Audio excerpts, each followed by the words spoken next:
video a dneska si spravíme takéto Pikachu mafiny. Na prípravu cesta potrebujeme cukor, hladkú múku, vajcia, maslo, mlieko, kypriaci prášok, citrónová kôra, vanilkový cukor, sol.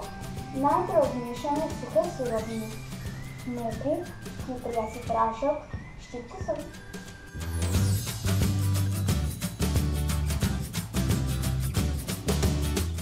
Teraz zmiešame druhú časť surovín. Vajcia, cukor, maslo, mlieko, vanilkový cukor, citrónová kôra.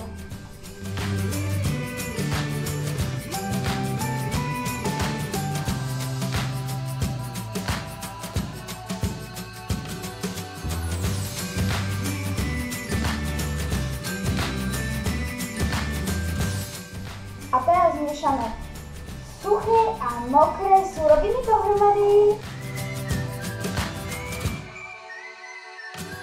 A teraz naplníme košučky s cestou.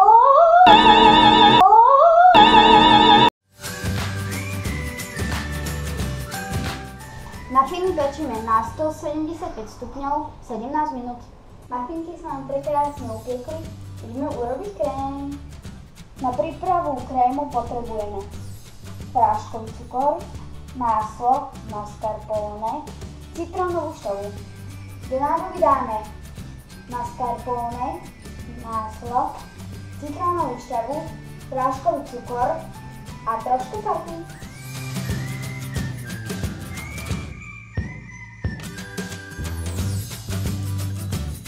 Krém sme dali do chladničky a teraz si ideme vyrobiť Pikachuho. Na prípravu Pikachu potrebujeme marcipán, potravinárske farby, lepidlo na marcipán a jeden pixie.